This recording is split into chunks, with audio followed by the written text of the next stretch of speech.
15, this big time event. I'm emotionally frayed. I'm a street kid. I'm used to pulling out my gun at people, and now I'm getting ready to fight a guy head up with rules now. He might beat my ass. This white boy might beat the me because of the popular. You don't know your doesn't matter about you being big, strong, or not. You fighting a skinny white boy. This is a disciplined sport.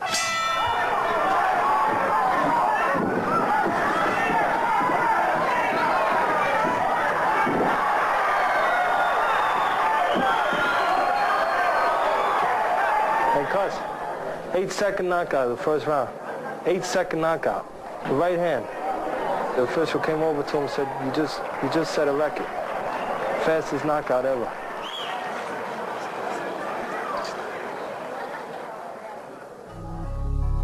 To the outside world, it seemed like boxing's version of a fairy tale.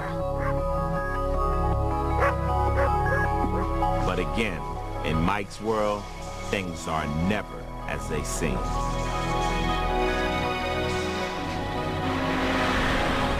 Tyson started having problems in school with kids and with teachers and getting in trouble. There was over 100 reports of girls in one way or another being not treated right, being abused.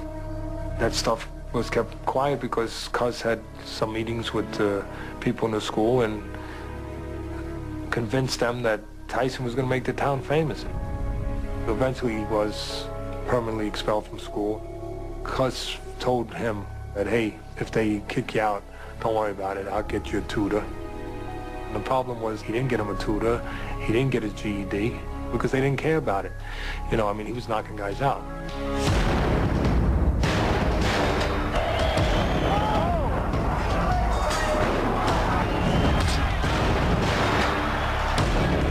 Just like sledgehammers. I'm feeling real white and happy. It was ironic because my mother was sick. But I almost forgot about my mother because I was living upper middle class life. I'm in my white world. And then Cuz tells me about my mother's situation with the cancer, and I don't understand it.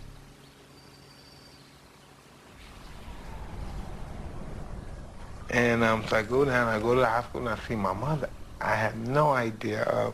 I've seen movies. I've never saw anyone sick with cancer. So I expect to see, well, you know, I love you, but I'm a goner now, Johnny. I'm used to seeing movies. Actually, to go there and witness my mother stricken with this illness was over.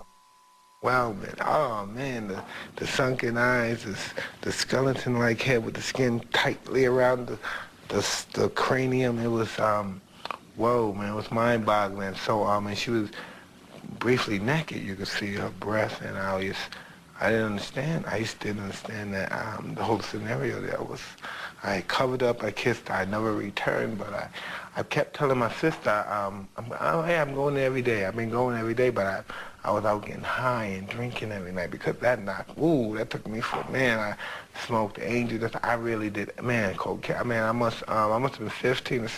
I blew my mind.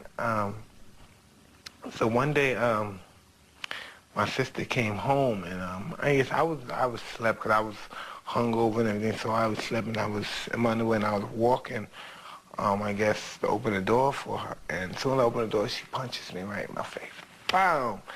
And she said, "Why you didn't tell me Mommy was dead?" And I said, "Oh." And I didn't want to get killed right there, so I said, "I didn't want to hurt you. I couldn't tell you. I went there, but I never went." And I don't know. I couldn't even go down and witness the body, but my cousin Eric went with her. It was wild. I ain't never want to do that poor. I'm not into that.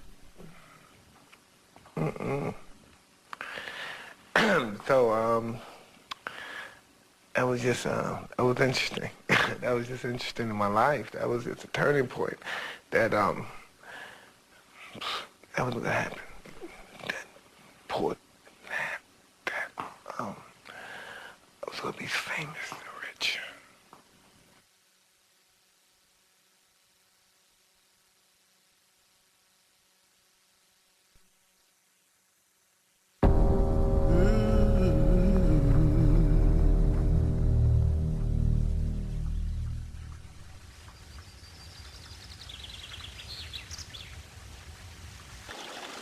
You ever seen a grinder?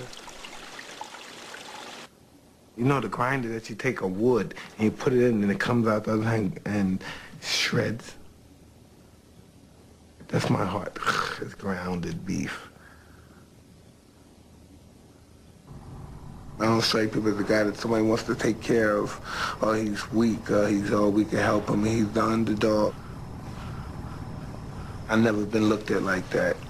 I'm a big black nigger, and he's semi-beast, so be careful. He doesn't need help. He needs to be locked up. When my mother died, that's just really overwhelming. I didn't even care.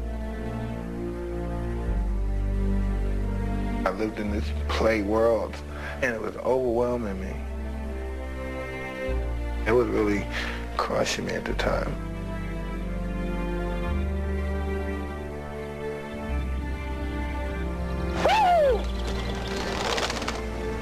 In the fall of 1982, Cus D'Amato became Tyson's legal guardian.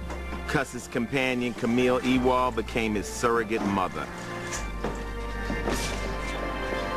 Cus was saying, you're not in jail no more. You have a chance to make yourself something productive here.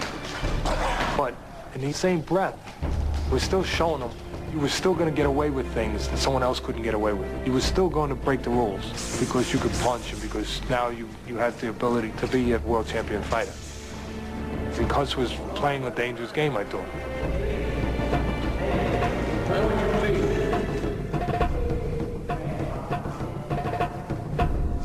Teddy had married a young lady. We were all kids then, and he had a sister-in-law that was a young girl, and we were all friends, and I guess I was a young boy, and I was fresh, and I grabbed her butt. She was 11 years old, and she was part of my family, my wife's family, and he kind of cornered her into a situation outside the gym in the town, and this wouldn't be tolerated. I went and found him, and I put a gun to his head and pulled the trigger back and told him that he would never put his hands on anyone in my family or do anything like that to anyone in my family again, or he'd be dead. Just to make sure he understood, I stuck the gun in his ear and then pulled it out of his ear and shot it off. He crumbled away, and I told him, don't make the mistake again. Understand that you're not ever going to violate anyone in my family, ever, ever. Teddy Atlas never saw Mike Tyson or Cus D'Amato again. Kevin Rooney took over as Tyson's trainer. If you can hit me, I'm gonna get the full impact. You gotta wait right on top of the head. Get away from it. Keep the head down when you come up with the age. Keep your head down. Yeah, I mean, it's not coming up, but starting to come up. To make it perfect. It's good, but it's not perfect. In March of '85, at the age of 18, Tyson turned pro. The first round knockout became his trademark, and the TV commentators began equating him with animals. Power already from Mike Tyson. Look at the size of him. He looks like an incredible horse. Every punch Tyson throws is meant to knock you out. In the truest sense, he's an animal. What a specimen by Mike Tyson here.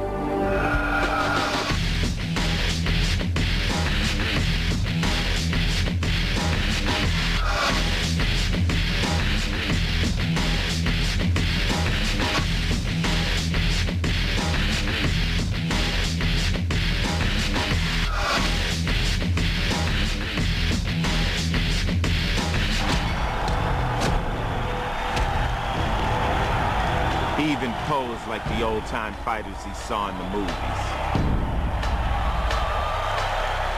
I have a goal that me, Cus, Jim Jacobs, and my trainer Kevin Rooney all planned, and God forbid if anything happened to Cus, we're all professionals, and we're going to continue, and the outcome is going to be the same. I often say to him, you know, I owe you a lot, and he doesn't know what I mean, but I'm going to tell him now what I mean.